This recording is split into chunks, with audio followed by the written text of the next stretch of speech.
a member unable to fully participate on camera. It is the committee and subcommittee policy that members will remain muted when not recognized, just like turning your microphone on and off during an in-person hearing.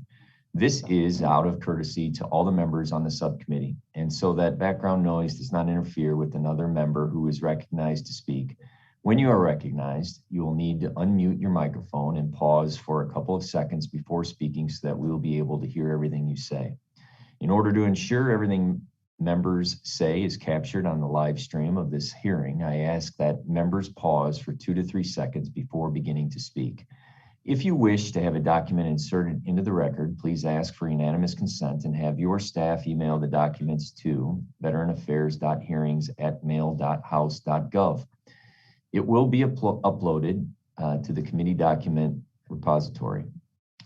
Without objection, members will be recognized in order of the subcommittee seniority for questioning witnesses today.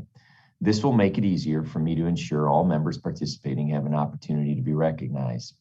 I ask unanimous consent that Representative Mace be permitted to join today's hearing so that we can speak about the legislation under consideration or related issues and legislation. Without objection, so ordered. Does any member have a question about the procedures for this hearing? Hearing none, we shall proceed. I now recognize myself for an opening statement. Thank you for all joining us today for the Technology Modernization Subcommittee's first ever legislative hearing.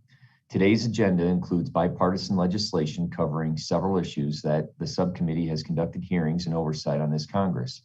As a sponsor and co-sponsor of several of the bills before this subcommittee today, I am proud of the work we have done to oversee VA's large modernization effort and to ensure that veterans' information is secure.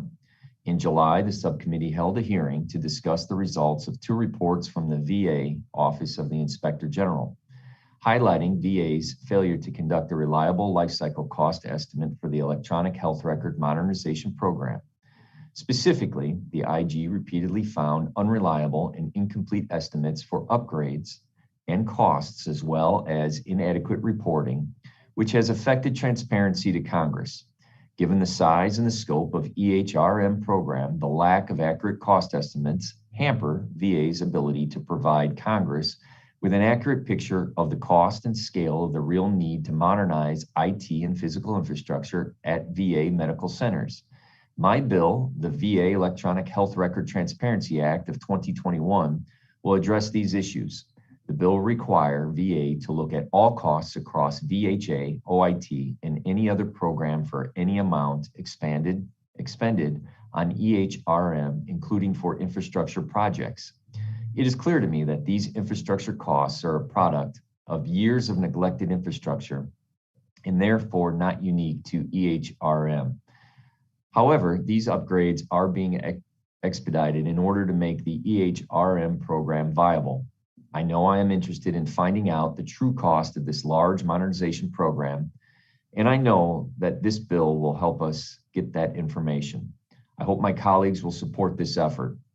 I am also pleased that we will be considering a draft bill on the collection of certain demographic data of beneficiaries of the Department of Veteran Affairs. This bill will improve data collection by VA for beneficiaries and provide a better understanding of who VA is serving. There is no reason that across VA we cannot have a standardized version of beneficiary information to better serve veterans. In an ideal world, there would be a single source of truth for veterans' demographic data. Until then, it is important that the data is available in order to improve access to quality care and benefits. I would like to welcome the organizations that have chosen to participate in our second panel today that will speak to the importance of collecting this information. I hope my colleagues will support this bill as well. I look forward to working with them to finalize this legislation and introduce it shortly. A solution that works for all parties involved is in the best interest of Congress and the best interests of veterans we serve. In closing, I look forward to today's conversation. Your expertise and input are valuable to us as we craft legislation. I would like to now recognize my colleague, Ranking Member Rosendale, to deliver any opening remarks he may have. Mr. Rosendale. Thank you, Mr. Chair. Good to be with everyone today.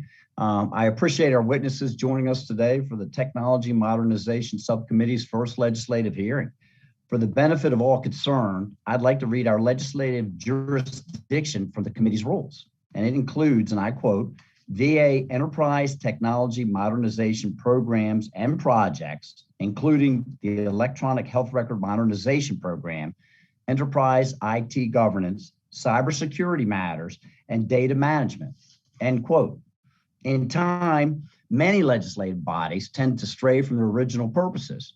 It's important to memorialize that we were put here to improve the management of VA IT to produce better results for the veterans. I will now turn to the bills on the agenda. The Electronic Health Record Transparency Act would require VA to report on EHRM programs' actual expenditures. I agree that the time has come to do that. We're already monitoring the program's obligations, but once VA places funding on the Cerner contract and other contracts, it goes into a black box. I'm particularly concerned about this spending because the VA apparently believes they can resume implementing the Cerner EHR without demonstrating any quality or safety improvements. Next, my bill, the VA IT Reform Act, would put an end to the VA's practice of starting multi-million-dollar and multi-billion-dollar IT projects without publicly articulating their budgets, schedules, and objectives. It is inexcusable that not one of the IT projects that we oversee in this subcommittee, not a single one of them, was authorized by Congress. The four largest projects total more than $27 billion. As for the smaller projects, the budget doesn't contain a complete list, and the VA has never provided one. That means we can't even say for sure how many projects exist. Even worse, when all these projects started, the VA failed to provide the basic information necessary to authorize them. We owe it to our veterans to do better. The legislation would prohibit the VA from spending money on any new large IT projects until cost estimates, schedules, and performance objectives are submitted. It would also set minimum requirements for the teams that manage such projects. Finally, it would make reports available to Congress that the VA already is submitting to the Office of Management and Budget. I want to thank the chairman and Mr. Banks for introducing this legislation with me. Moving on, the Veteran Cyber Risk Awareness Act would task VA to conduct a communications and outreach campaign about cyber risks. Rather than attempt to reinvent the wheel, the VA would rely on other federal agencies and companies with more expertise in this area. This legislation strikes a careful balance by tackling a very real issue while not distracting the VA from its core mission, not wasting resources. Finally, there's a draft of the VA Demographic Data Collection Improvement Act. This bill would direct, and I quote, the Secretary of Veterans Affairs shall collect the covered demographic data of each beneficiary of the Department of Veterans Affairs who accesses a program or service of the department. The covered demographic data includes, and I quote, legal name, preferred name, race, including any Native American or Alaskan Native affiliation, ethnicity, religion or identification with a religious group, if any, including whether the beneficiary identifies as not associating with a religion or religious group, tribal affiliation, primary language spoken, preferred communication method, sexual orientation, gender identity, preferred pronouns, marital status, parental status, highest degree of education attained, and income level. The VA already collects some of this information because it's necessary to qualify for veterans' health and health care benefits. Including it in this bill is redundant. Mandatory collection of the information is unprecedented. At best, it's a misguided imposition on privacy. At worst, It's left-wing social engineering on a massive scale. Rather than strengthen the veterans' personal relationships with their doctors, this legislation would interrogate them and place their most sensitive information in a mammoth database visible to virtually every VA employee.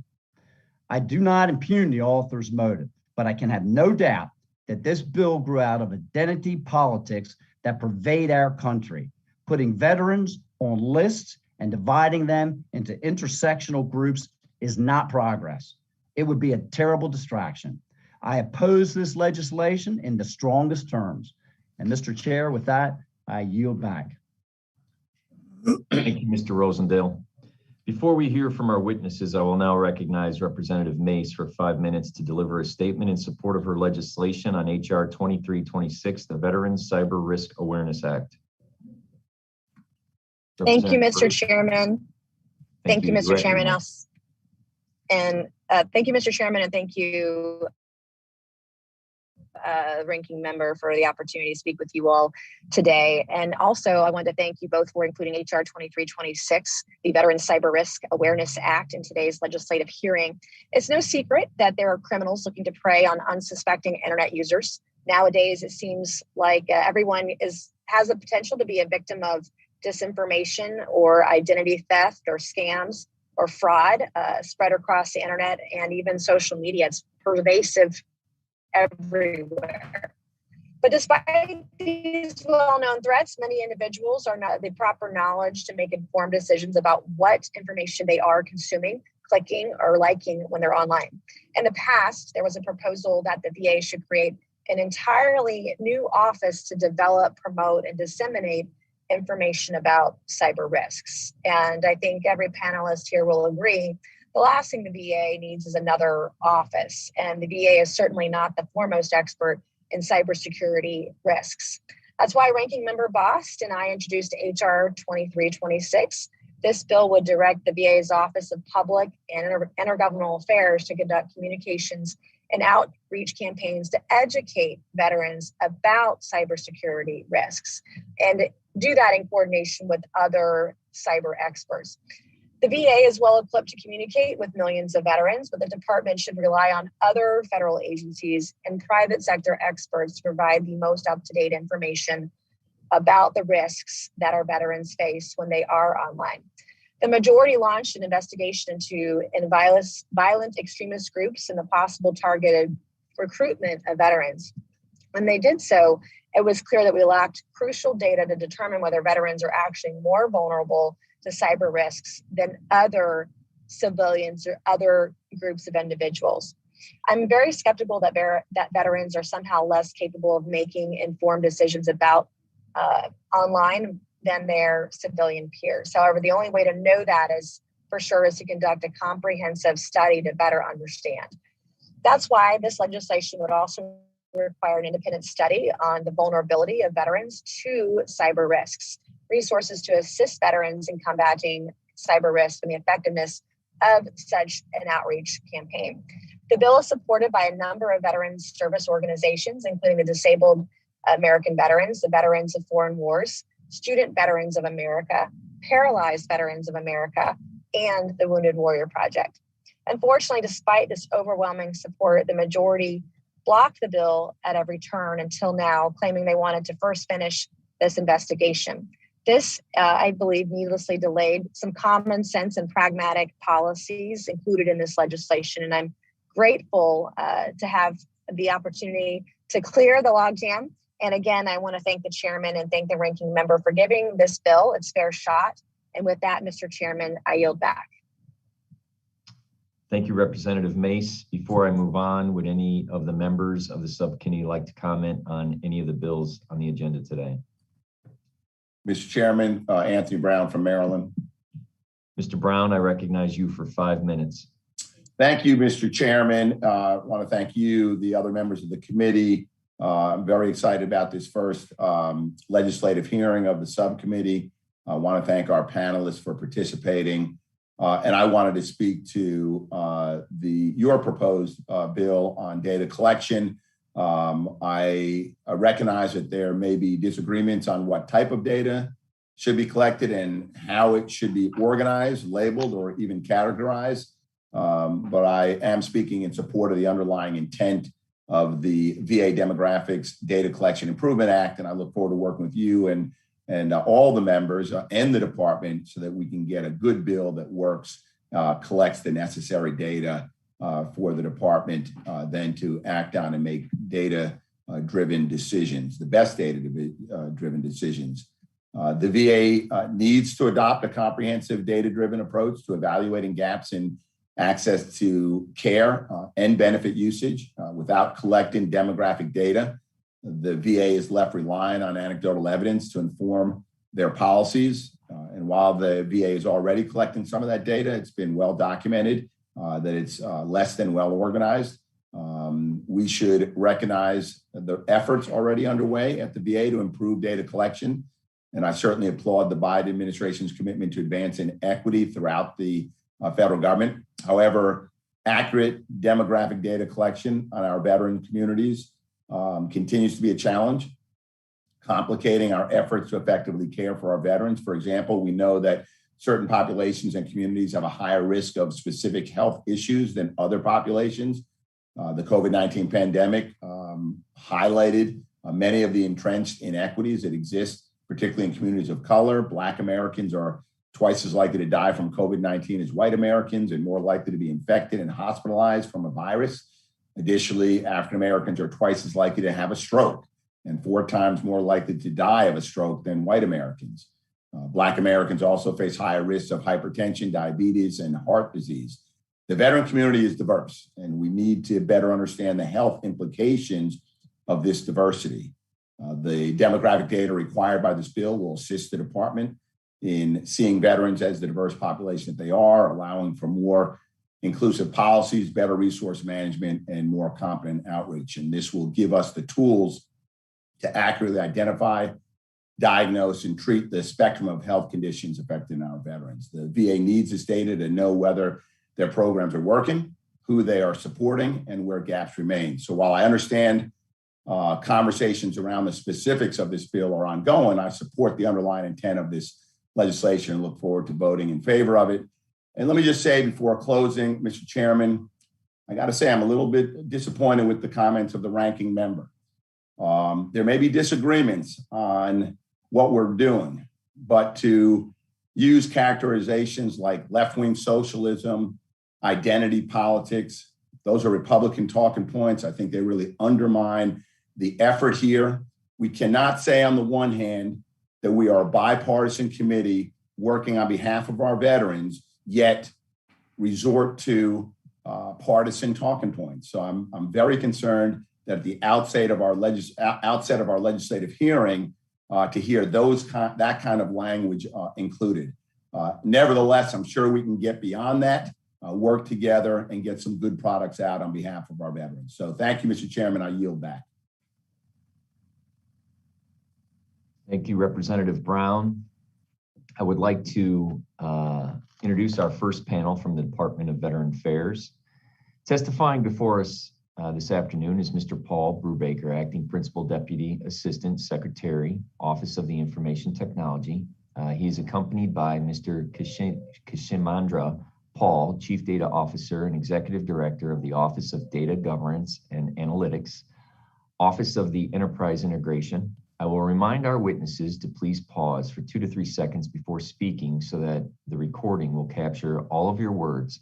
And please remember to do so again when answering members' questions. Your written statement will be included in full in the hearing record without objection. Mr. Brubaker, I now recognize you for 5 minutes for VA remarks on the bill before us. Chairman Mervin, Ranking Member Rosendale, and members of the committee, thank you for the opportunity to appear before you today to present our views on several bills that would impact both the Department of Veterans Affairs and the veterans who are committed to serve as they relate to VA's management of information technology investments, including the electronic health record, cyber risk awareness, and veteran demographic data collection. Joining me today is Mr. Kashimandra Paul, the VA's Chief Data Officer. At the outset, please allow me to express the department's appreciation for the productive engagement we've had with the committee and its staff regarding VA's concerns with certain provisions of these bills. We welcome this opportunity to share our remaining concerns and suggestions that we would like to submit for your consideration. First, as it relates to H.R. 2250, the Department of Veterans Affairs Information Technology Reform Act of 2021, we recommend changes to the legislative language and definitions to ensure consistency with existing law, regulation, and policy currently governing federal agency IT investment management. Specifically, the VA respectfully requests that the committee reconcile provisions of H.R. 2250 with current OMB regulatory guidance and definitions.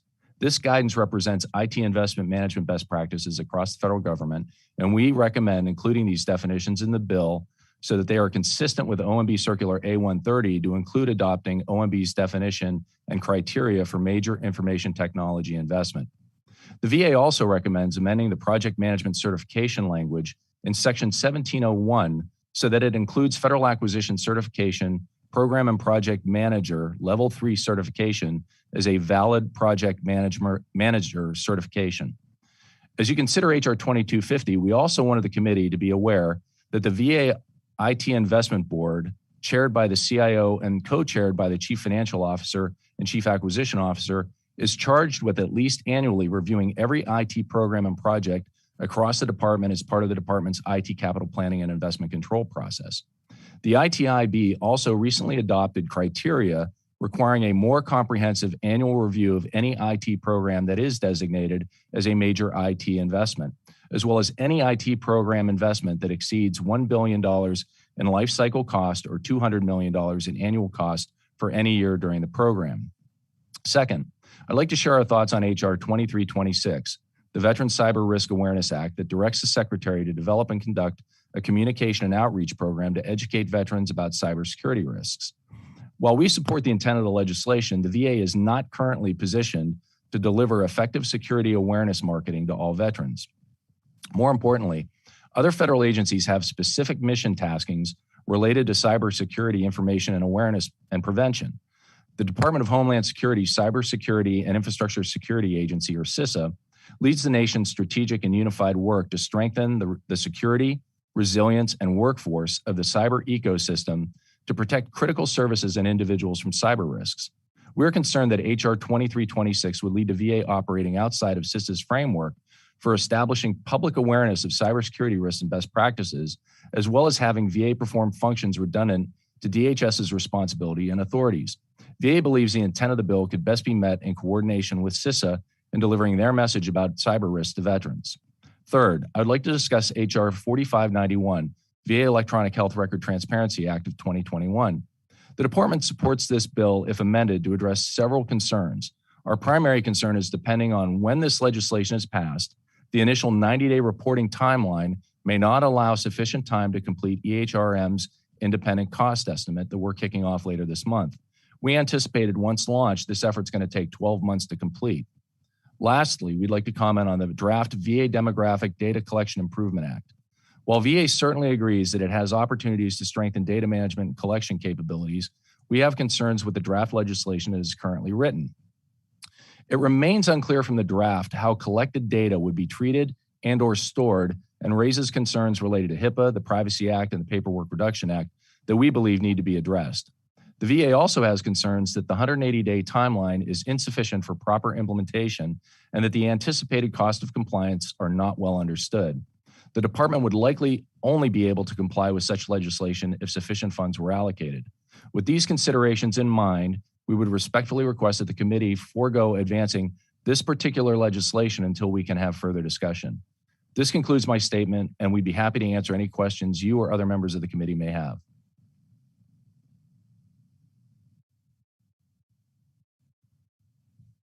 Thank you, Mr. Brubaker. As we begin questions, I'll just remind my colleagues that members should pause 2 to 3 seconds before speaking so that all of your questions are captured. I now recognize myself for 5 minutes for questions. Mr. Brubaker, I'm glad to hear that VA supports this legislation. I look forward to working with all the stakeholders to ensure that it is implemented appropriately.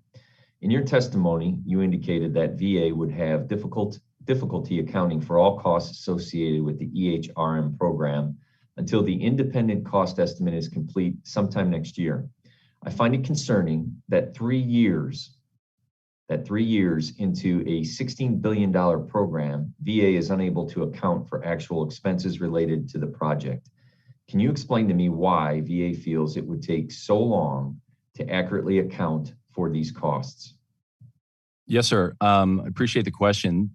I think this relates to the IG findings in the 2 reports that were issued earlier this year, which you're very well acquainted with.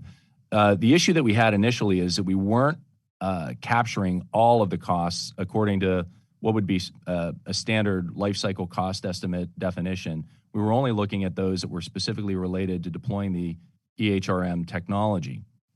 What we have to do is we've got to understand the end-to-end costs and all the additional support costs that go into the definition of crafting an independent cost estimate, as well as a life cycle cost estimate. The definition of life cycle cost estimate includes all funding, regardless of sources, necessary for implementation of the program. I think you're aware of those definitions as well. We simply, when that first cost estimate was scoped, it wasn't scoped adequately.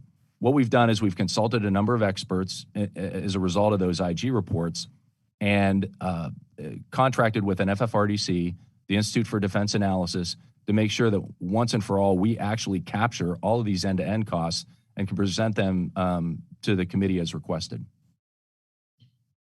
Mr. Brubaker, as I have said before, I understand that the infrastructure costs of HR 4591 seeks to have included in the reporting for EHRM and not driven solely by EHRM project. These infrastructure upgrades are a product of years worth of deferred infrastructure upgrades. Can you tell me how much of the expected $16 billion budget was allocated for infrastructure upgrades? Yes, sir. I'll have to get back to you with that specific number on the infrastructure upgrade, but this also speaks to the issue with the independent cost estimate, where we have to decide on exactly what the cost allocation model would be for infrastructure upgrades and how much would actually be attributed to the EHRM program. We've begun asking the question, but for EHRM, would we have to upgrade elements of the infrastructure? It's clear that there will be a lot of additional benefits that will be derived from upgrading infrastructure and having EHRM pay for elements of that. But we have to make sure that we've got a very defensible cost attribution model, and IDA is charged with coming up with that. Given that infrastructure upgrades needs are not entirely driven by EHRM, how does VA intend to report those costs transparently so that they are not considered a project overrun? Yes, sir. I appreciate that question as well. It's all in the accounting and how we once we decide on what is going to be attributed to the EHRM program, it's going to make us, it will enable us to give you a much more higher reliable number with much greater fidelity on the non-OEHRM or non-EHRM attributable costs for things like infrastructure readiness, like the infrastructure readiness program. We actually do have figures associated with that as well. As we develop and rationalize those investments into the IRP portfolio, we'll be able to give you the breakdown of the costs that's associated with EHRM, and that's which is non-EHRM related for upgrading our infrastructure. On the data bill, Mr. Brubaker, the Demographic Data Collection Improvement Act is an important piece of legislation. The number of times VA has been unable to provide specific data to Congress because, as witnesses have stated, we don't collect that data is concerning.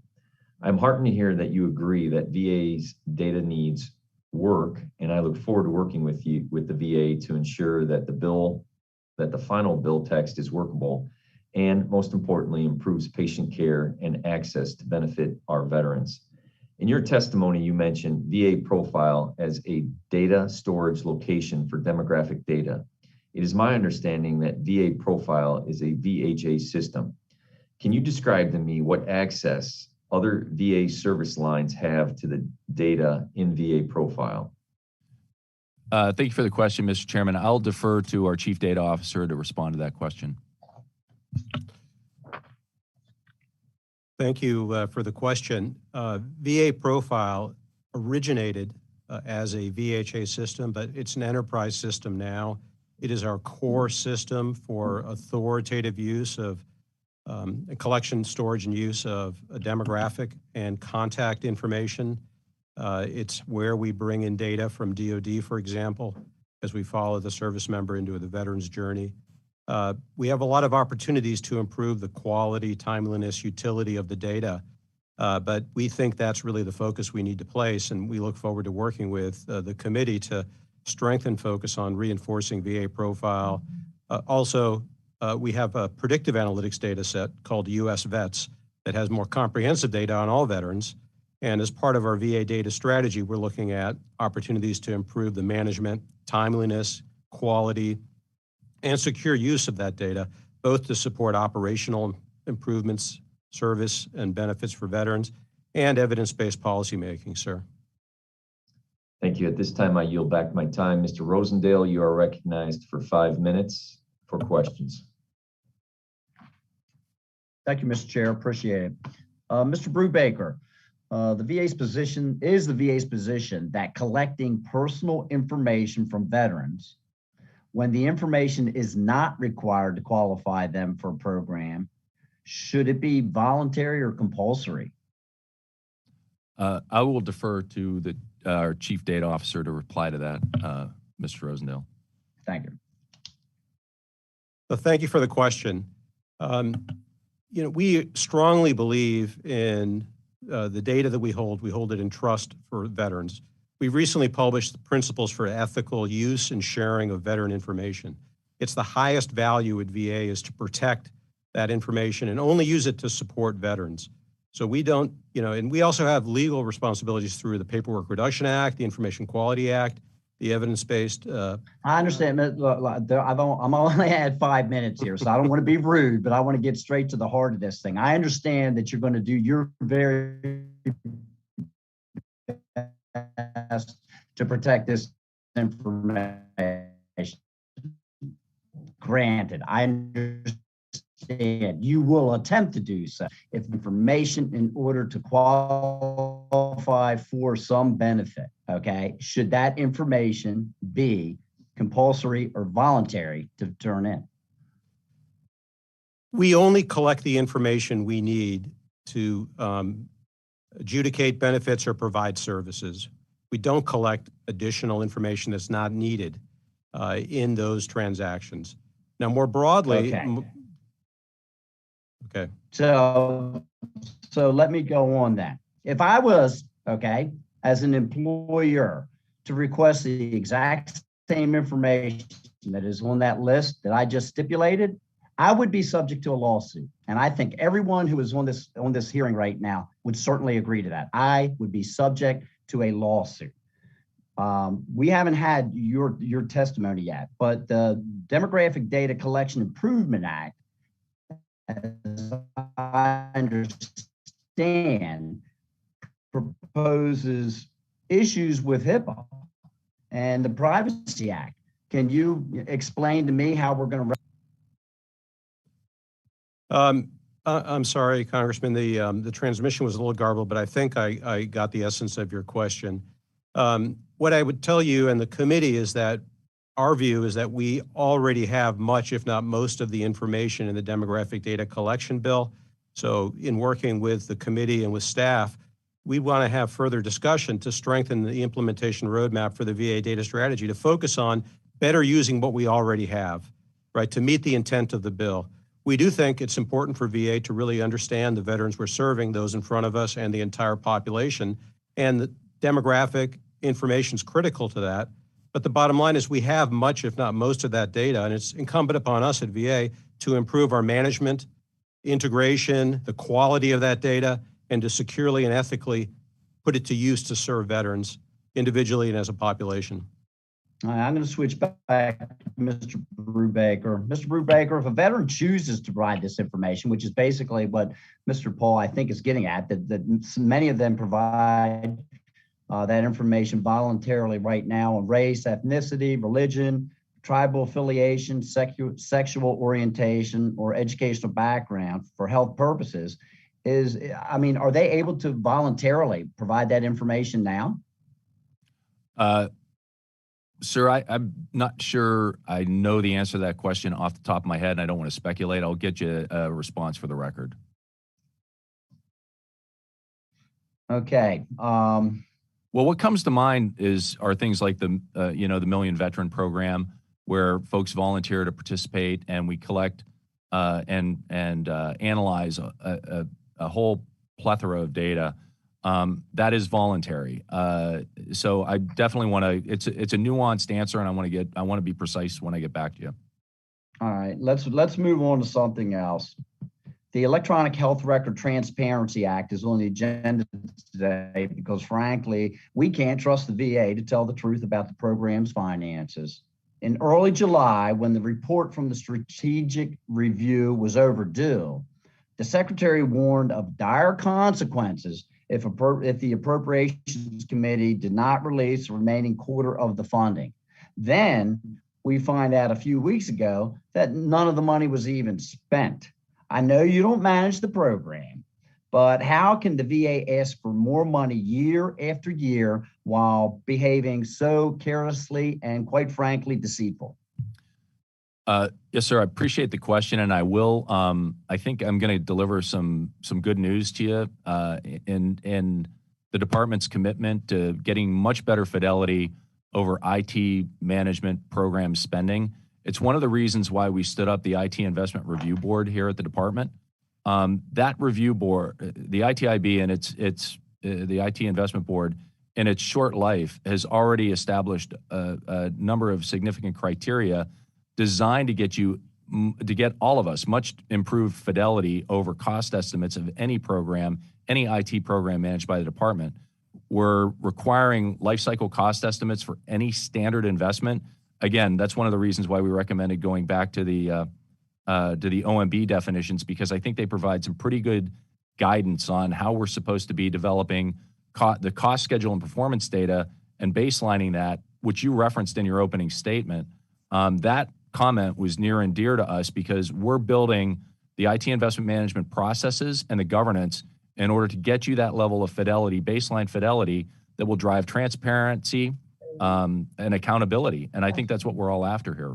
There's only one round. Thank you for your answer. Mr. Chair, I see that we're well over my time. I would yield back.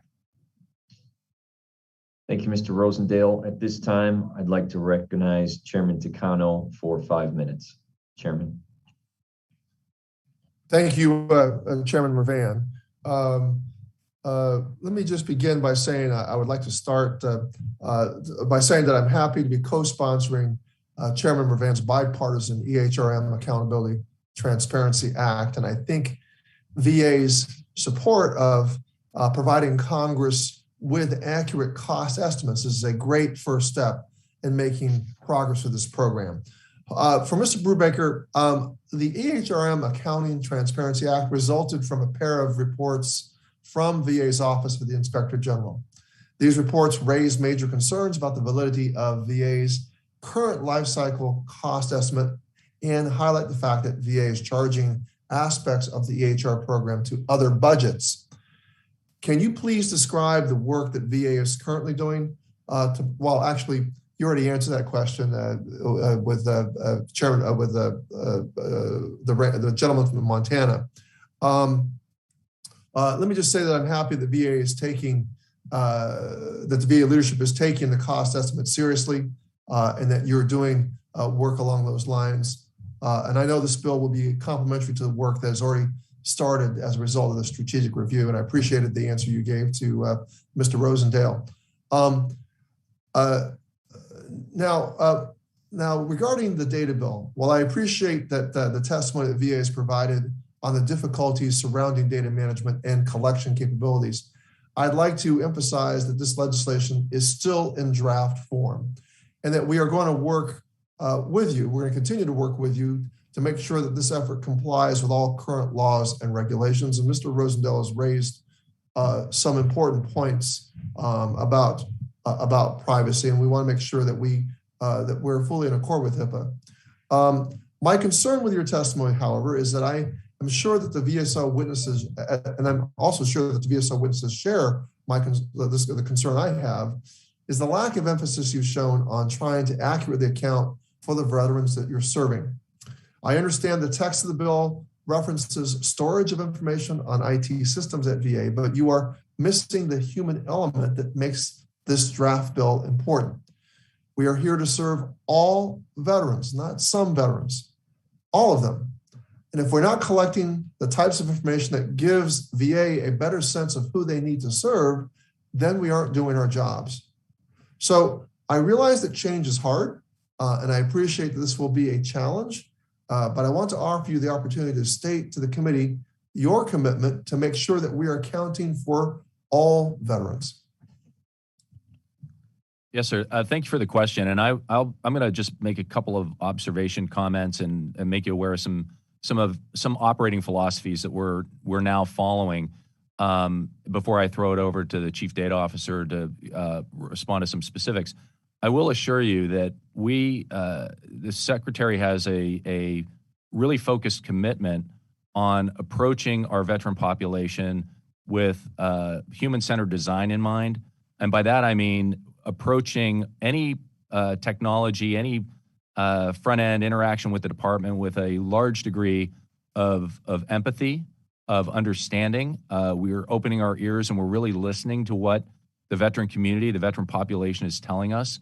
And we are doing our best to craft systems that will respond to how they interact and how they want to interact with the department, vice how the department may want to interact with them. We're really trying to come at it from their perspective. And, there is demographic data that's really, really important for us to analyze, to collect and analyze so we can better serve that veteran population. And with that, I'll turn it over to the CDO. Thank you, Paul. Chairman, thank you for the question. And I do want to unequivocally state that we support the intent of the demographic data collection bill.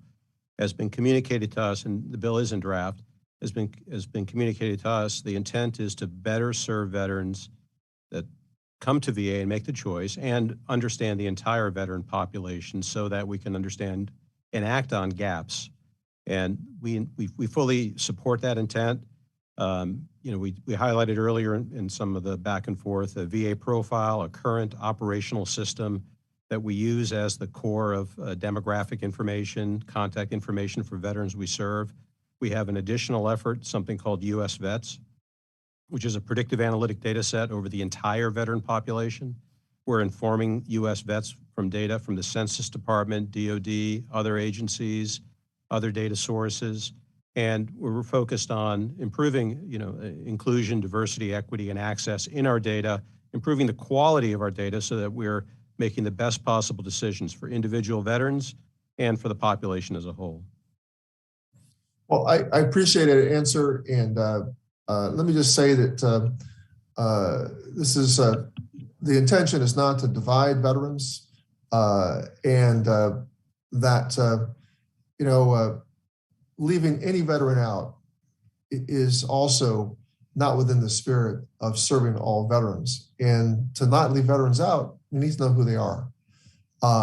And to assume that all veterans are alike or of one particular group, even if that group may be predominant, is disrespectful to those that come from different walks of life. One of the great things about our military is that people from all different backgrounds, and including sexual orientations and gender identities, have served in our military, have shed blood for our country, and they are deserving no less respect. And that includes designing ways within our data processes and our data collection to make sure that we accord them that respect. And I yield back, Mr. Chairman. Thank you, Chairman Takano. At this time, I'd like to recognize Rep. Banks for 5 minutes. Representative Banks. Thank you, Mr. Chairman. Let's stick with that topic, Mr. Paul. I understand you might support the intent of the bill, but at the same time, the VA has significant concerns about the draft bill, as I do as well as a veteran myself. Frankly, I find it unbelievable that the VA would compel veterans to report their religion and create a database of that type of information. The law has prohibited the census from doing exactly that since 1976. So, Mr. Paul, do you agree that this policy is serious First Amendment and religious liberty implications? And to my understanding, we get religious affiliation from the Department of Defense, service member and separation information. We've had it authoritative in electronics since 2015, and we're working to improve that quality. It's used primarily for memorial affairs. We collect information in the course of administering our services and benefits, and we collect the information that is needed to administer those services and benefits. We don't ask for additional information. That's against policy. It's against current law. There is voluntary collections, as Mr. Brubaker highlighted. The Million Vet Program is a premier example, but I don't think we collect religious affiliation through that example, and I'm not aware of other collections of that kind of information. So you would oppose this bill because it does that?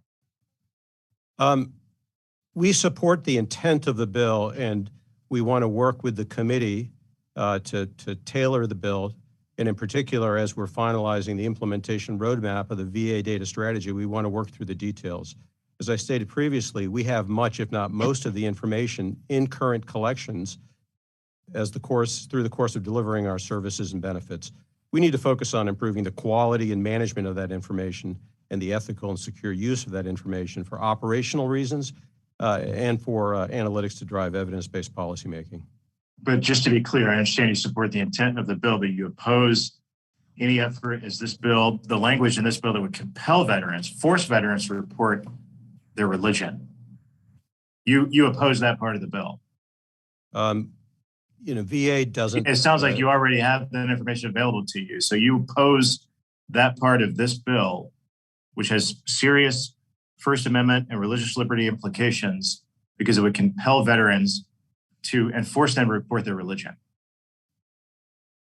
We're focused on improving the quality, integration, and management of our data to support veterans. We're not in the business of collecting information that we're not using to support in the moment service and benefit delivery. So you, yes or no question, you would prefer that language be removed from this bill? Yeah, I look forward to working with you, sir, and the committee to strengthen the bill and to be able to bring these ideas forward. I think I'll take that as a yes, that you do oppose that part of the bill. Mr. Brubaker, I'm glad to see that the VA supports the Ehrm Transparency Act. As you know, OIG demonstrated that VA failed to report all of its infrastructure costs for the program. Do you commit to reporting expenditures accurately and completely if this legislation is enacted? Representative Banks, appreciate the question. We will report and forward to the committee the data that we receive as a result of the independent cost estimate, which should offer much higher fidelity analysis than we had previously performed. We listened to the IG report and took it to heart and realized that we needed to look at the end-to-end cost of this particular program and provide all of our stakeholders with data, and even the management of the department with the data necessary to really understand the overall cost of the program. That's all I got. Thank you very much, Mr. Chairman. I yield back. Thank you, Mr. Banks. At this time, I'd like to recognize Representative Brown for 5 minutes. Thank you, Mr. Chairman. Mr. Brubaker, I know that you're familiar with the Executive Order 13985, advancing racial equity and support for underserved communities through the federal government. I think it's in your written testimony. Is the VA represented on the Equitable Data Working Group that was established in that executive order? Representative Brown, I will turn that over to the Chief Data Officer since he has primary responsibility. Thank you. Congressman, the answer is yes. We are a part of the interagency task force described in that executive order. Thank you. In Section 9 of that executive order, it reads, many federal data sets are not disaggregated by race, ethnicity, gender, disability, income, veteran status, or other key demographic variables. This lack of data has cascading effects and impedes efforts to measure and advance equity. A first step to promoting equity in government action is to gather the data necessary to inform that effort. Mr. Paul, I know you didn't draft the executive order, but as I read Section 9 and its assessment of federal data sets and the importance of getting it right, does it sound like Section 9 applies to the VA? What you're highlighting in Section 9 is a well-understood challenge across the federal government, and VA has challenges in that area. Those are things that we're constantly working to improve. But yes, I would say yes. Good. Let me just conclude, Mr. Chairman, by saying it is very refreshing for the VA to come in today and to clearly state that you support the intent of this data collection bill. You're identifying, I think, appropriately the challenges, the details necessary to move this bill to into a posture where the president can sign it, and it will give you greater tools and perhaps authorities to collect data, analyze the data, and then equitably deliver programs and services for our veterans. So certainly look forward to working with the department.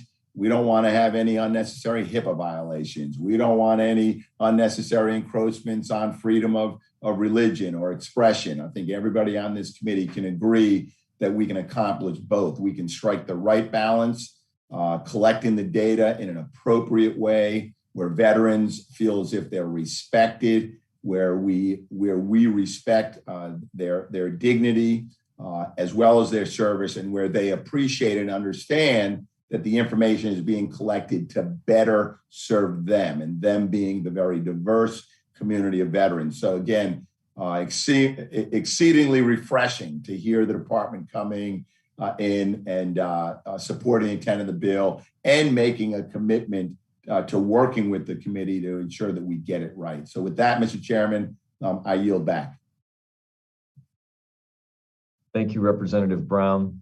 At this time, I recognize myself for 5 more minutes. For Mr. Brubaker, could VA Profile or the Master Veteran Index be integrated with the VA systems to serve as a single point of truth when it comes to information about veterans, similar to what DEERS is for the DoD? Yes, sir. Thanks for the question. And I will throw it over to Shemendra again. But before we do, I think that's certainly the intent is to ensure that all of our systems are informed with authoritative data. Yeah, similar to Deers Rapids, and I'm familiar with that because I was formerly the deputy CIO of the Defense Department, what seems like back in the Lincoln administration. But I think that is absolutely the intent, is to make sure that we have authoritative data sources informing our systems and our workflows. So over to you, Shemendra. Thank you, Paul. Chairman, the answer is yes, absolutely. That is the intent. That is the desire, is for us to position VA Profile as the authoritative central hub within VA across all the administrations, all the programs, so that whenever VA serves a veteran, we take advantage of what we know about that veteran and don't ask for information we already have, and we can embed that knowledge of the veteran that's reflected in VA Profile in our services and a service delivery. Yes, sir. If I may, I have a staff member who is a veteran who had never heard of VA Profile before meeting with you recently. I've been told that it's difficult to find, and once found, the data in it was outdated.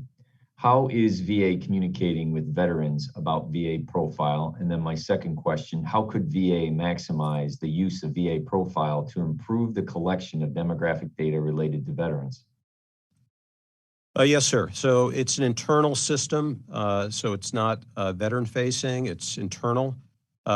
We have a desire, this goes to some of the things that Mr. Brubaker talked about earlier with human-centered design through va.gov as the single portal, right, to be able to give the veterans the opportunity to better see the information we have and improve things like, for example, contact information, which is currently managed in individual programs.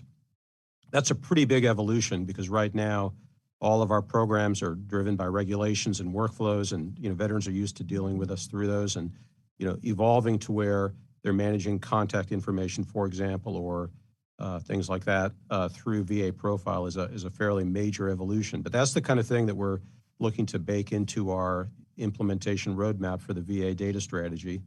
The Secretary previously announced the data strategy in front of the full committee earlier this year, and we've committed to delivering that strategy in a timeline implementation roadmap by the end of the calendar year. So, we'd love to follow up with the staffer that you highlighted to talk about and demo what VA Profile and also some of our analytic systems, because we want to be able to look at data not only for veterans we serve, but the entire veteran population, which we have the public trust mission to work with and be able to have that data integrated and accessible for serving veterans and for evidence-based policymaking.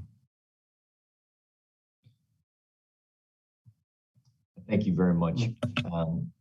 What I wanted to make sure that I talk about is just say that the intent of the bill is to make sure that as a national security issue, we continue to attract the most diversified, most qualified, most intelligent service members that we possibly can. And on the VA side, making it absolutely positively a mission to provide a world-class healthcare system to all individuals who participate in the armed services. That being said, the data collection allows us to enhance our analytics so that we could best serve those individuals medically and with benefits. That being said, I'd like to yield back my time and ask if any other members have any questions at this time.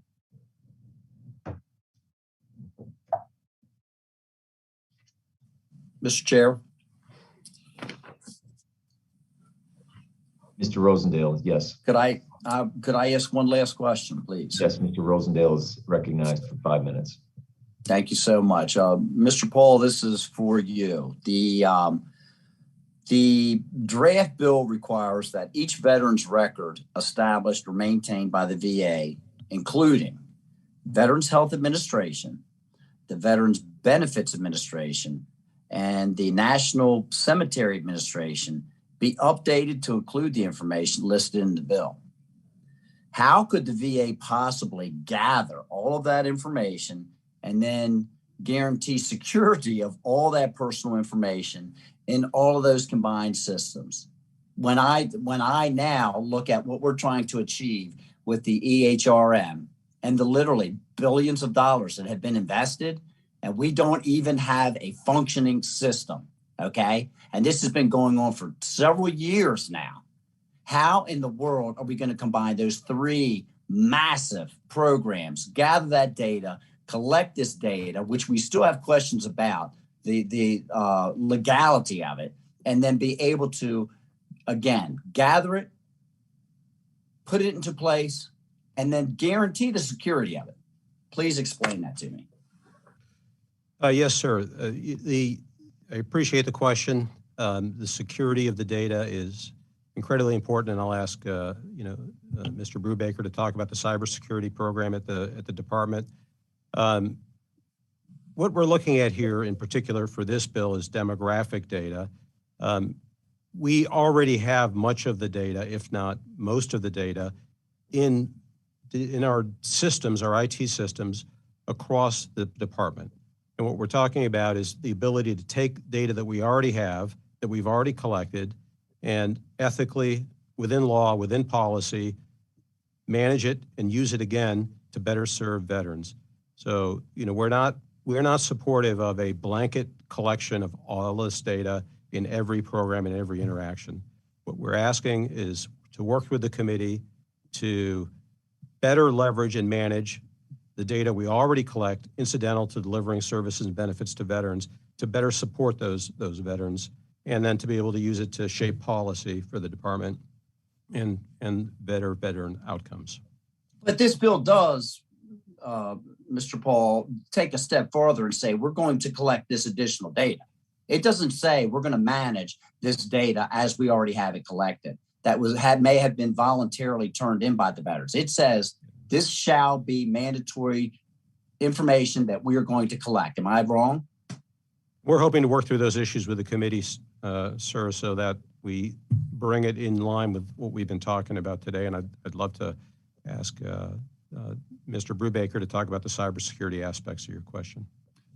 Yes, sir.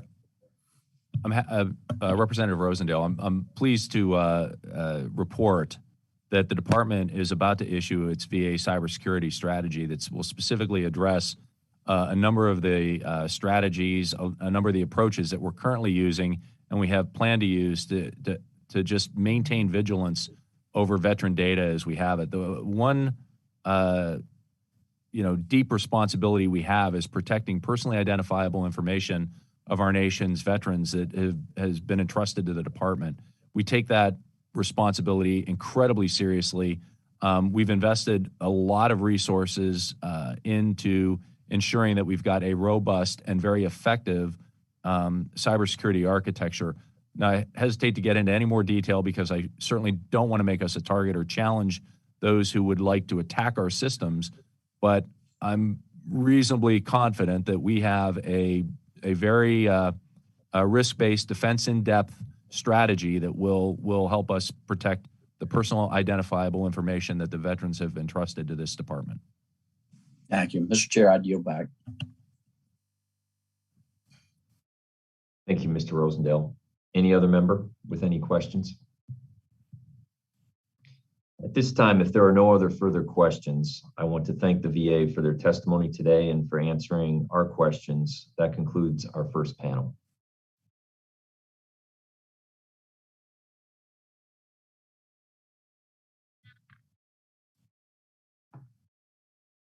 Panel number 2, we are so pleased to have representatives from 3 veteran service organizations with us today. Your insights on these pieces of legislation are invaluable. We also thank you for your ongoing work to support our nation's veterans and our nation. Our witnesses are Mr. Patrick Murray, Legislative Director at Veterans of Foreign Wars, Ms. Jennifer Dain, Executive Director for the Modern Military Association of America, and Lindsay Church, Executive Director for the Minority Veterans of America. I will remind our witnesses to please pause for 2 to 3 seconds before speaking so that the recording will capture all of your words, and please remember to do so again when answering members' questions. Your written statements will be included in full in the hearing record without objection. I would like to recognize Mr. Murray from the VFW. Mr. Murray, you are now recognized for 5 minutes. Thank you, Chairman Mervan, Ranking Member Rosendale, Chairman Takano, members of the subcommittee. On behalf of the men and women of the Veterans of Foreign Wars of the United States and its auxiliary, thank you for the opportunity to provide remarks on legislation pending before this subcommittee. The VFW supports a proposal to identify and collect certain demographic data of veterans utilizing VA care and benefits. The VFW believes detailed data collection and transparency of which specific veterans are affected by which specific issues will help determine how we should focus resources and attention in the future. Last month, VA published its 2021 National Veteran Suicide Prevention Annual Report. The report acknowledged progress, identifying areas where the most recent picture of veteran suicide demonstrated statistical improvement. Though this should be lauded as a positive step, the VFW remains concerned that we do not have the complete picture of how this change occurred. The report continues to only identify veterans who either engaged with the VHA within the past year or veterans who did not, which in our opinion is simply not enough. For years, the VFW has insisted that VA must stop viewing suicide simply as a mental health crisis and instead seek to better understand the underlying causes. While VA has done some research in this regard, the annual report continues to ignore the full scope of engagement that veterans have with all of VA, which could include programs under the purview of VBA as well. The report in its current form does not capture social determinants of health, which VA research indicates are often better predictors of suicide or suicidal ideation. Many VBA programs like disability compensation, GI Bill, or home loan guarantee are facets of critical social determinants of health, such as steady income, workforce skill attainment, and stable housing. The VFW believes that VA has significant data regarding these recipients of these benefit programs, and that it should be easy to able to cross-reference this information in its report. We believe this proposal would help collect and identify important demographic data that will help shape the paths forward in suicide prevention efforts. Having a better understanding of the veteran population utilizing VA care and benefits will help better inform how and where to direct resources. As the population of minority veterans continues to grow, VA needs to adapt to meet the needs to access both benefits and healthcare services. Women, LGBT, and racial and ethnic minority veterans face barriers and challenges across different life domains. In 2014, less than a quarter of the total veteran population were minorities. This number is expected to increase to 35.7% by 2040. The VFW supports this draft proposal and has a suggestion to make an improvement. HR 5295, Every Veteran Counts Act of 2021, seeks to collect data regarding the entire veteran population with other federal agencies. This proposal seeks to collect data regarding veterans only utilizing VA. We believe these two efforts should be combined to gain a full understanding of those veterans using VA and those who are not. With this information, we can begin to identify gaps in care and focus resources toward those veterans who may need it most. The VFW supports the other three proposals presented here today. HR 2326 would help combat the rise of misinformation and hopefully protect veterans from entities that seek to prey upon them in the digital space. HR 2250 would help implement a new model for IT development and implementation for certain large IT projects, creating a detailed outline of the funding required and prioritizing each project will help make VA's IT efforts more transparent. And HR 4591 would require VA to produce reports on the overall costs of implementing the EHR. In recent reports by the OIG, there were significant costs that were underreported, unreported, or unknown. This misidentification of infrastructure needs could jeopardize the overall success of the modernization program. The VFW hopes this proposal will force VA to fully identify all the hurdles to accomplish this much needed health record upgrade. The VFW also believes once all these issues are identified, VA must develop a detailed funding and work request to eliminate all remaining barriers for project completion. Chairman Mervan, Ranking Member Rosendale, this concludes my statement. I'm prepared to answer any questions you or the other subcommittee members may have. Thank you, Mr. Murray, for your comments. At this time, I'd like to recognize Ms. Jennifer Dain, Executive Director for the Modern Military Association of America. Good morning. Good morning, Chairman Moran, Ranking Members Rosendale, and the House Committee on Veteran Affairs. My name is Jennifer Dain. I'm an Air Force veteran and the Executive Director of the Modern Military Association of America, which is the nation's largest LGBTQ plus military and veteran nonprofit. We have about 85,000 members and supporters, and we're very much appreciate the opportunity to speak today. The Modern Military Association of America supports all the bills that were presented today, but specifically looking at the Department of Veteran Affairs Demographic Data Collection Improvement Act in its draft form.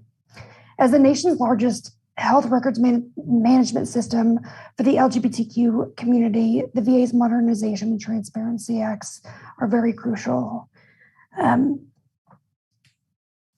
We want to make sure that we specifically emphasize the Department of Defense's demographic data collection. Just to assess the concerns of Mr. Rosendale, this is not a bill on identity politics. As a person who uses the VA system as her own personal health care, I would love to be counted and supported as an LGBTQ veteran. This bill specifically is looking at the cost benefit analysis could potentially save medical expenditures of the VA over $230 billion and promote costs that lead to death by over $1 billion. For our specific population, we assess that there's about 1 million LGBTQ veterans. However, VHA has, we assess that number, the VHA's ability to assess the accurate and exact number of LGBTQ veterans is limited by a system level. The urgency to collect data that's accurate and on these minority populations, specifically to ours, is essential. And this resolution is simply more than just a data collection bill, but it's a life-saving bill similar to what Chairman Takano said in his. It goes beyond that. It's a human-centered bill. Despite the lack of data for LGBTQ veteran populations, there are startling statistical revelations that are found within the research and literature that are well-grounded in our human-centered design. Compared to the general population, LGBTQ veterans are at significantly higher risks for mental health concerns. Previous policies like Don't Ask, Don't Tell, that were in place from 1993 to 2011 promoted those discriminatory practices that are still occurring in our veteran populations today and have so many rippling effects even to today. We know that veterans that are LGBTQ have a higher propensity for substance abuse, STIs, including HIV, intimate partner violence, and suicidality.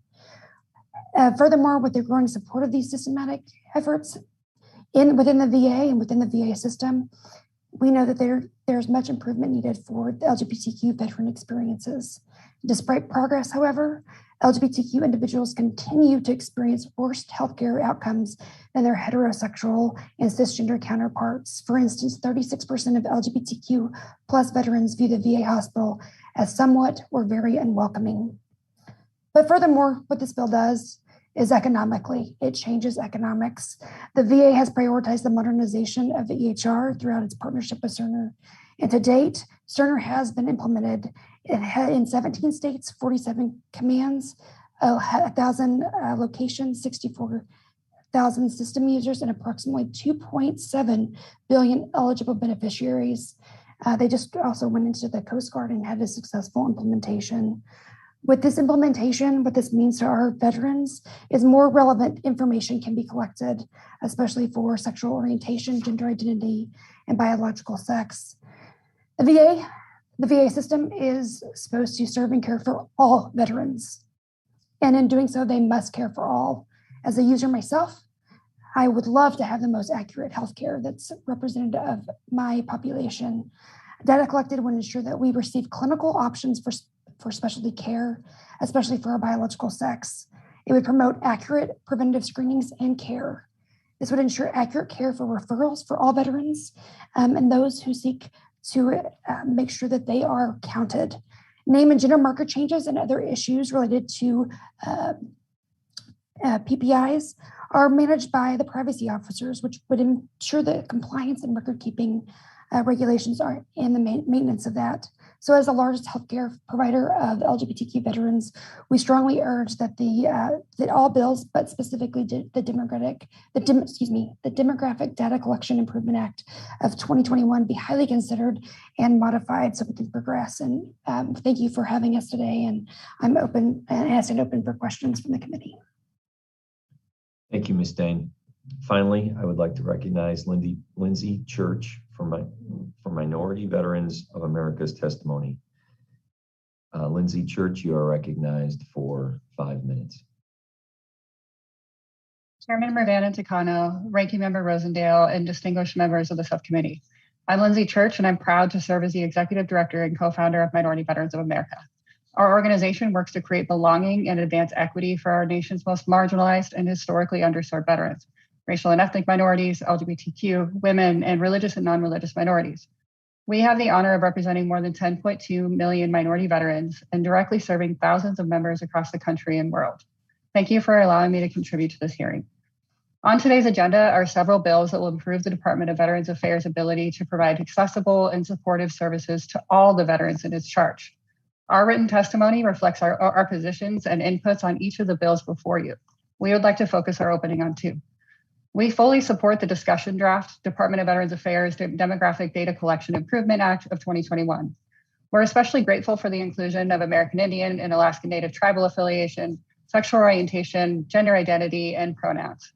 The collection of this information will improve patient experiences and deepen our understanding of the changing veteran population. For too long, advocates have relied on incomplete or dated demographic analyses and representative samples to understand even the most fundamental information like how many LGBTQ veterans there are. We recommend that collection of specific demographic data have the option to quote, to prefer not to say or provide no answer, as well as, in some instances, providing options for self-described language. Failure to collect comprehensive demographic data about VA patrons puts the department at a disadvantage to fully understanding the greatest crises in our community and has contributed to deep health disparities and inequitable outcomes for minority veterans. A few examples of these disparities include suicide. Research indicates that both Indigenous and LGBTQ communities experience greater instances of suicidal ideation and are at greater risk for suicide. The LGBTQ community is 2 to 3 times more likely to experience suicidal ideation and 2 to 7 times more likely to attempt suicide than their heterosexual counterparts. For those with gender dysphoria, the rate of suicide attempts jumps to 20 times more likely. VA's own annual suicide prevention report indicated that greater complexity of analysis is needed on Indigenous and LGBTQ populations. Housing instability. Indigenous individuals are overrepresented among those experiencing homelessness, representing just 1% of the total population, but 5% of those experiencing homelessness. LGBTQ veterans are twice as likely to have housing instability indicators than their dominant culture counterparts. Substance use disorder. Studies on substance use among Indigenous veterans are decades old, despite the fact that compared to other racial ethnic minority groups in the US, American Indians and Alaskan Natives have the highest rates of alcohol, marijuana, cocaine, and hallucinogen use disorders. Billions have been invested into solutions to each of these crises with often negligible impact on the problem.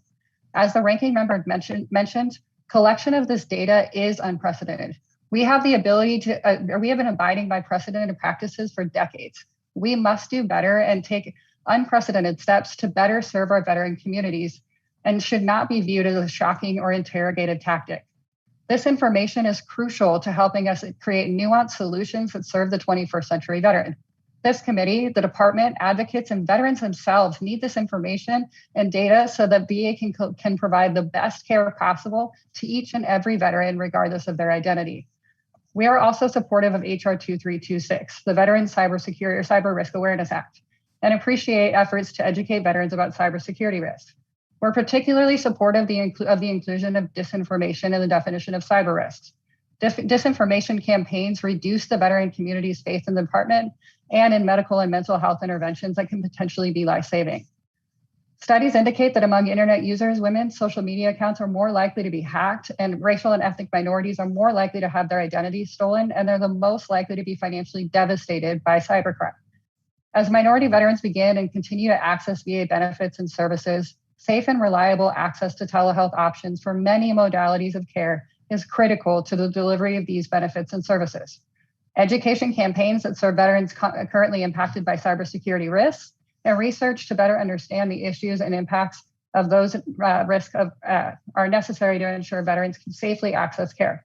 We recommend that information be equipped to assist sight and hearing impaired populations, and that materials be tailored in language and content for minority identities and orientations who are at greater risk of cyber crimes. The input we've provided echo the experiences of many minority veterans who have been historically excluded or underserved by the Department of Veterans Affairs. We believe that the legislation before this body today is a long overdue recognition that every veteran, no matter their identity, counts and their outcomes matter. We thank you for the opportunity to testify today, and we look forward to continuing to work with you in your offices.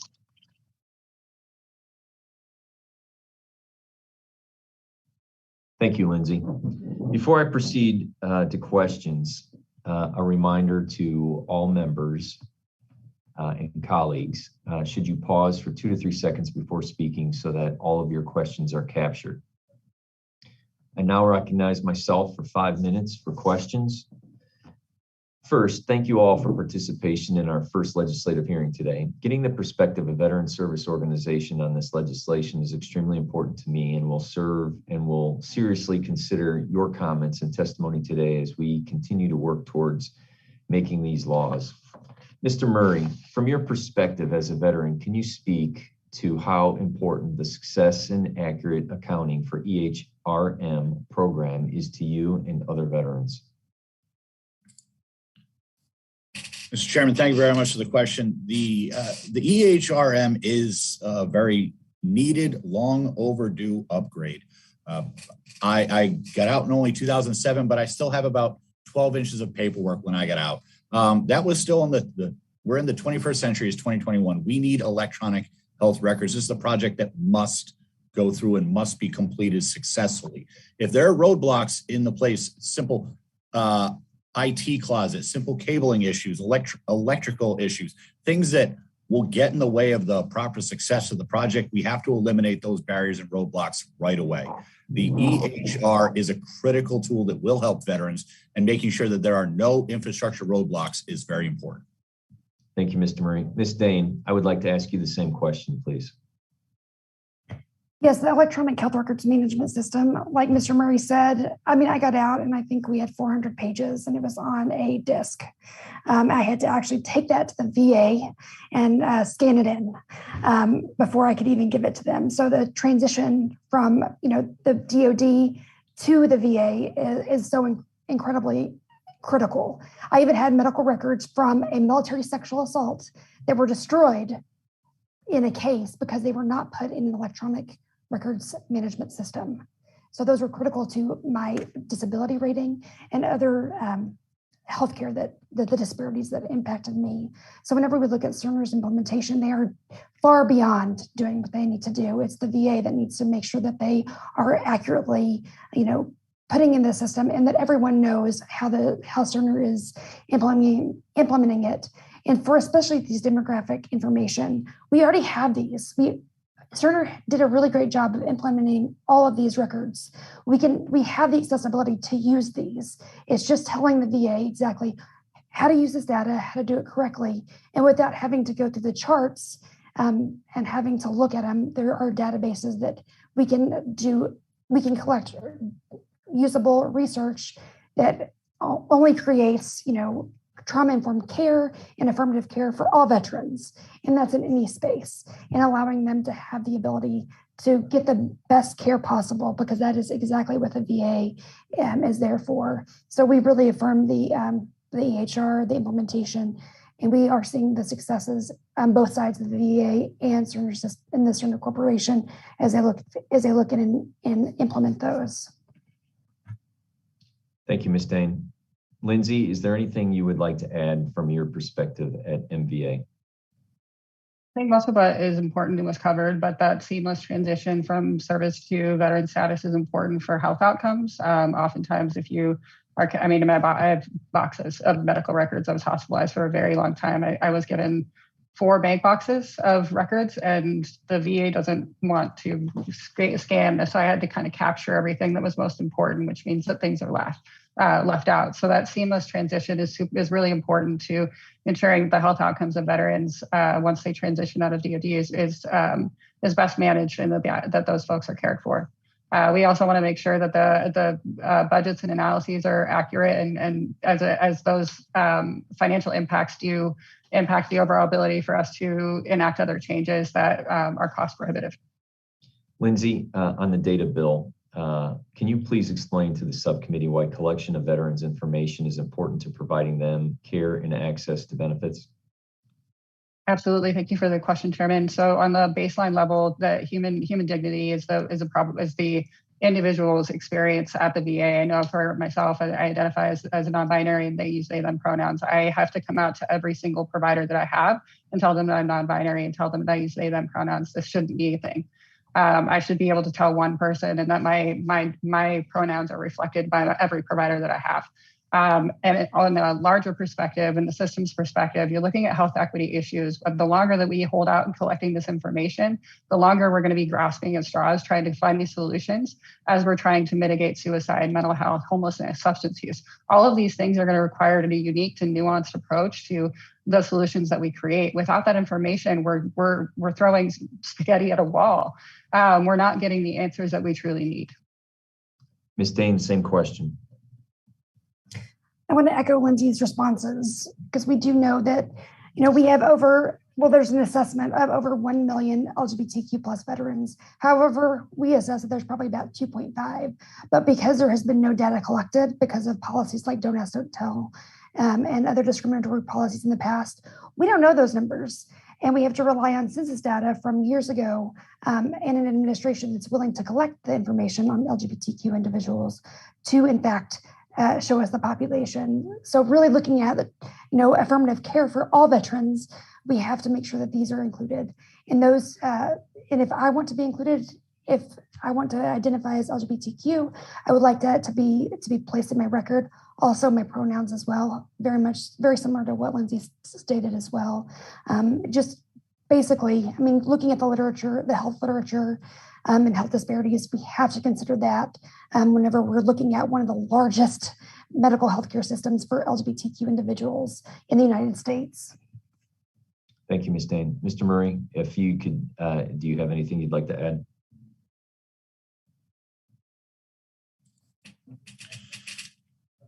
Mr. Chairman, as I mentioned, I think that the annual suicide report can really be improved by adding some of this information, specifically number 14 and 15 on the data collection or a couple of the social determinants of health that are very regularly talked about as suicide prevention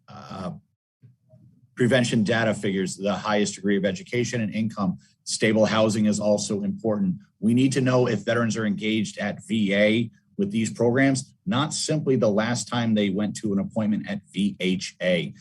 VBA is oftentimes the front door to VA and VA healthcare system. We need to know if those individuals are utilizing those benefits, what their statuses are. That, I believe, would help us point resources. So we're focusing our suicide prevention efforts in a data-driven model. Thank you, Mr. Murray. At this time, I'd like to yield back. Mr. Rosendale, you are recognized for 5 minutes.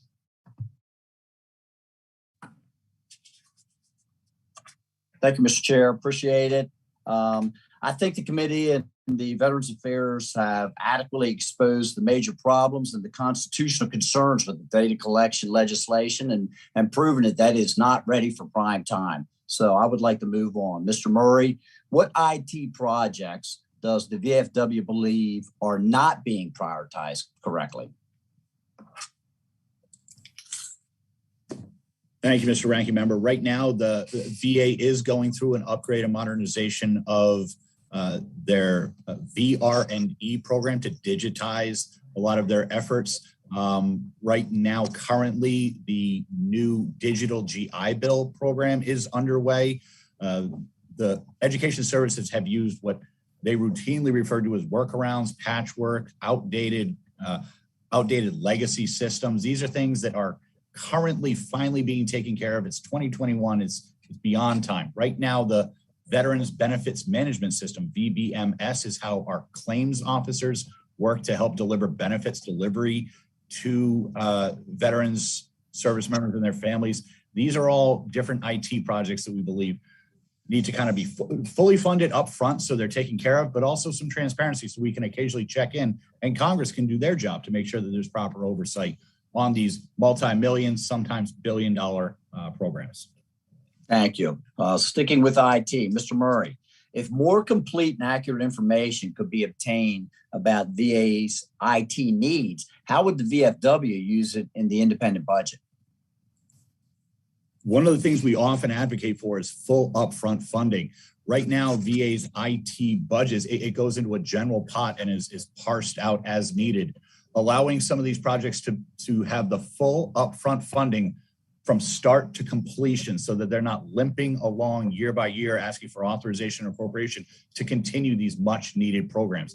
That's something that if we had a full picture of all the IT needs and a priority list, similar to VA's other infrastructure priority list, the SCIP list, that we believe should also have a priority ranking, that would help start identifying projects so they can knock out one after another instead of everything kind of getting a little bit at a time.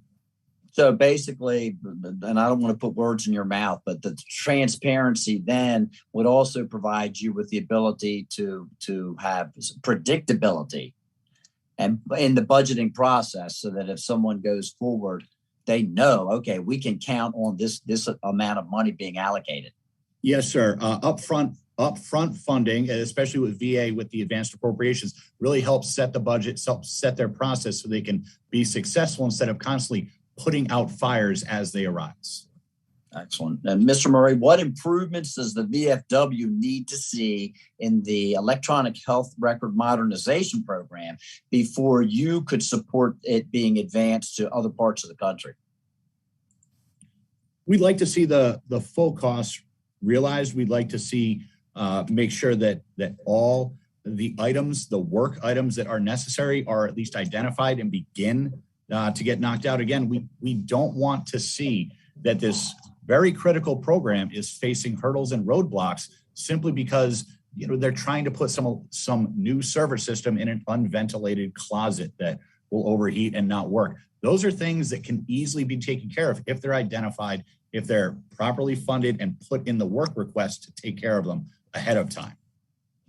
So when we look at the implementation and we look at the Spokane facility and say, okay, all of the hard investment, if you will, has been taken care of, and we still do not have what I continue to scream for, a fully functioning system. What do you want to see? I mean, what is your definition of a fully functioning system, assuming that all the hardware is in place? For us, a fully functioning system is going to take a little while. This are some of the very beginning steps, the first phases of the multi-year project. We understand there are going to be hurdles, but what we want to see is once those hurdles are identified, lessons learned. We want to see what issues were identified and what they're being done to correct them as they continue to move on, to make sure that we're not repeating the same things in each deployment. That would show success. That would be something that we'd be encouraged to see as long as we're making continual progress in this multi-year project. Thank you. Mr. Chair, I'll yield back right on the button. Thank you, Mr. Rosendale. With that, I'd like to recognize Chairman Takano for 5 minutes. Thank you. Lindsay or Ms. Dain, do you have anything to add to the previous interaction on the IT issue? I think one of the things we also need to consider is not only the modernization, but the accessibility to veterans who don't have accessibility to IT and tech. So when we reach out, when we look at the standardization and modernization of the implementation, we also need to look at the accessibility issues, which is a different concern on a different committee for sure. But not all veterans have access to having a computer and having other things at phones. So how do we do that? And also the next concern is how do we standardize a veteran's care from going into the service and then transitioning over to the VA? Is there a seamless process that we can implement that automatically enrolls every veteran in that? And how do we have a touch point to touch them at whenever they transition from the DoD or DHS to the VA? So those would be my only concerns to address accessibility, equity, and access for sure. Lindsay? And I thank you for the opportunity. I think Mr. Murray hit on the biggest things. Our expertise is more in line with data collection and ensuring that equitable health outcomes happen. But Mr. Murray hit on many of the prime areas for consideration. Yeah, I'll come back. I want to ask Mr. Murray a few questions, but I want to come back to the equitable issues that flow from having good data. Mr. Murray, in your testimony, I just got to note that we have a history of underfunding VA's infrastructure needs. Can you elaborate on what you see as the major issues related to VA's IT infrastructure and how it could be improved? Mr. Chairman, VA infrastructure has been underfunded for years. This isn't a current, this year, this administration, this Congress problem. It goes back many years.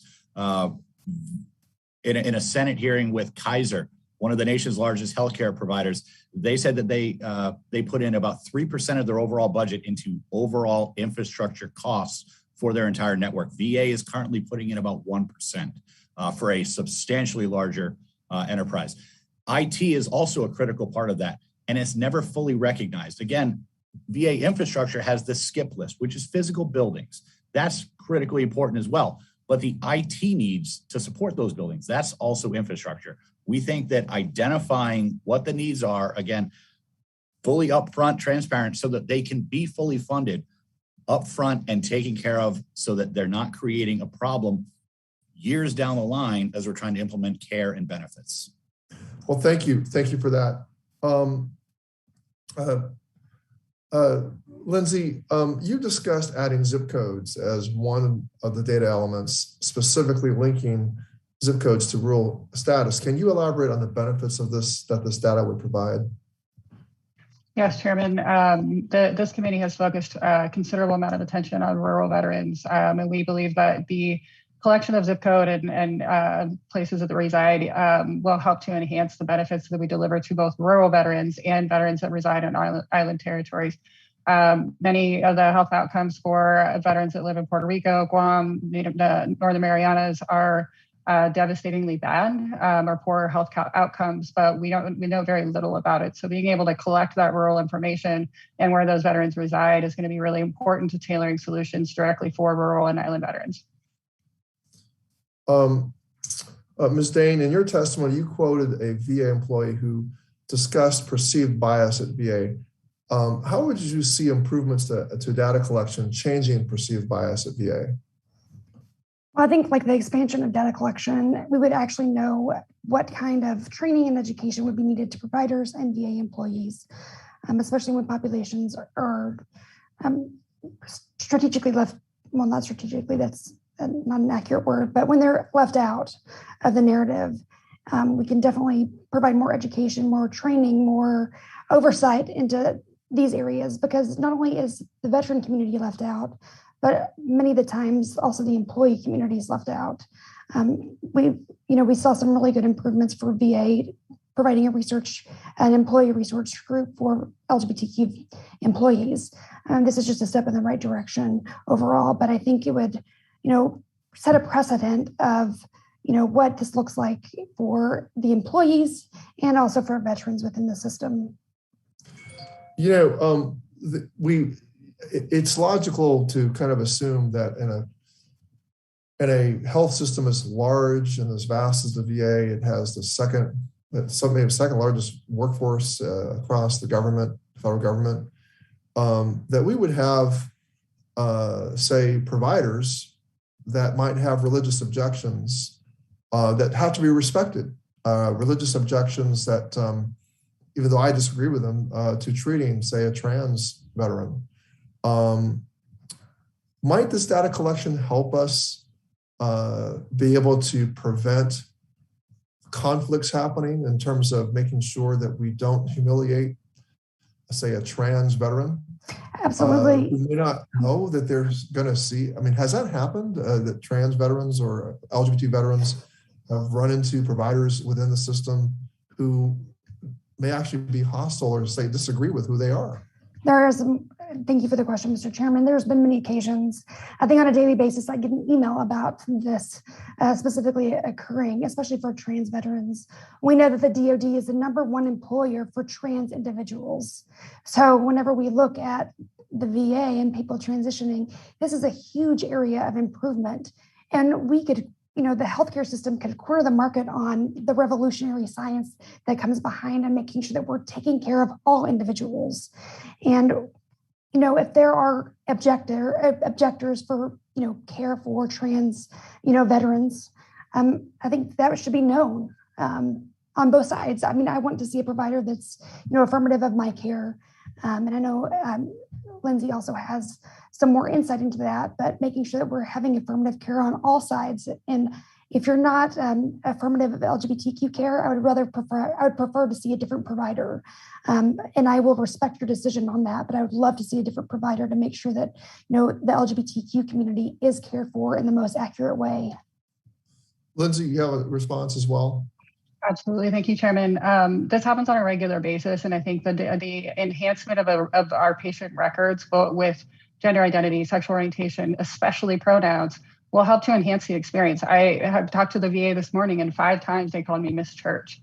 That's not acceptable. This happens every single time I go to a VA facility. I'm either called ma'am or sir, and every time that I talk to a provider, it's Miss Church. If my health record indicated that my pronouns, not my preferred pronouns, but my actual pronouns, or they and them, they might respect that. We get emails and contacts from people regularly, trans veterans, LGBTQ veterans, that have these experiences with people, with providers that don't care to treat them in a holistic and comprehensive way. We need to understand this information. Like Jen said, I don't want a provider that doesn't think that my life matters and that my human dignity matters. I don't want that provider. So if VA can help me not get that provider, I would love that. And I think many people would absolutely love that, to be able to know that their provider cares for them and cares about their health outcomes, because it's not just about how I experience somebody calling me Miss Church. It's a matter of, do they understand the unique health equity problems that exist for people like me? It's a huge issue when it comes to health outcomes that are unique to our community, but happen pervasively. This is not by accident. So we have to get to a point where we understand all of these components of a veteran's identity if we're going to address the suicide, homelessness, substance use, all of the issues and crises that we see. More nuanced data will help us understand that, and more nuanced data on our electronic health records will actually help us have a better experience with VA entirely. So, I'm an out gay representative in the Congress. I have to confess something that I've learned a lot in my own lifetime about what it is, the trans experience, and the importance of calling you by what you prefer to be called by, which is Lindsay.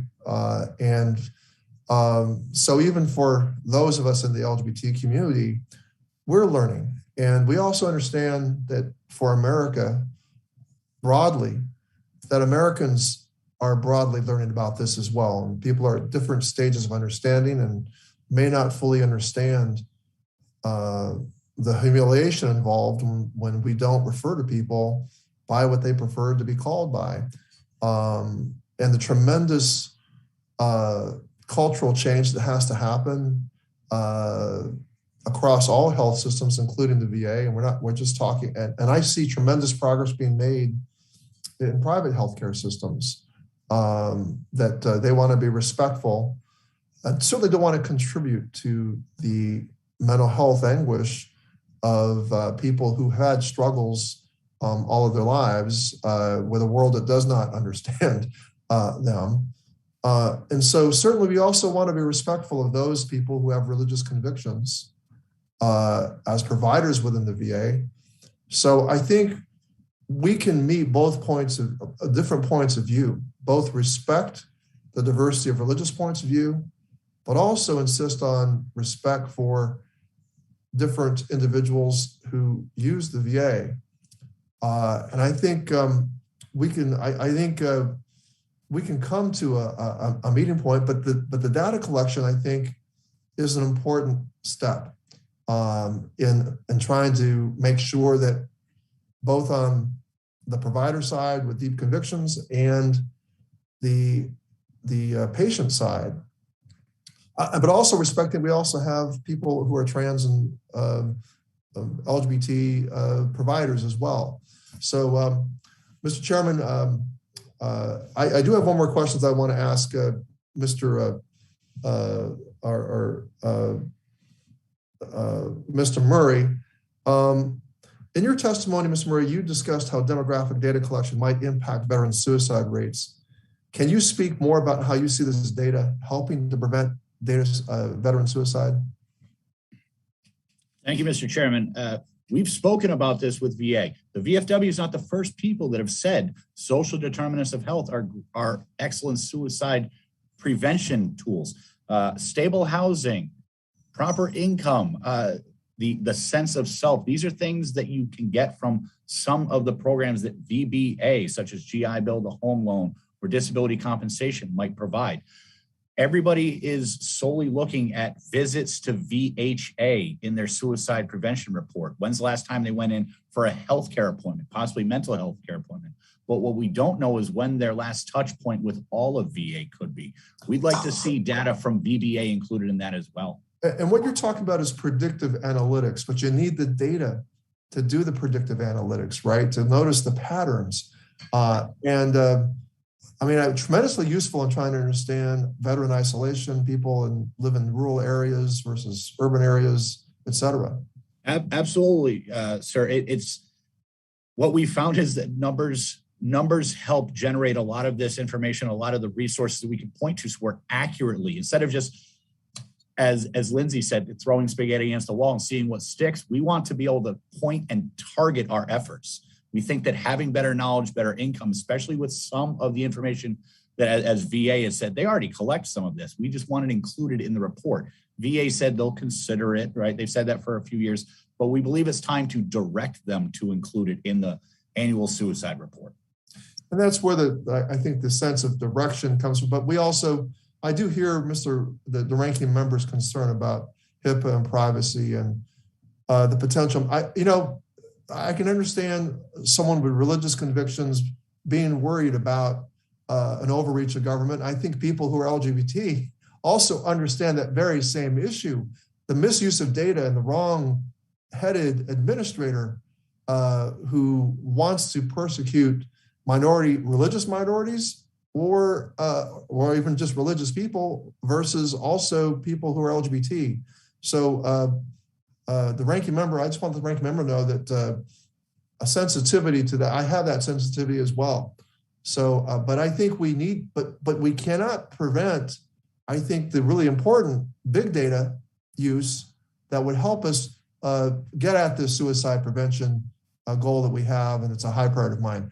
Mr. Chairman, I yield back. I did take liberties, but I know we have a smaller group of people. I thought we could knock it out all at once.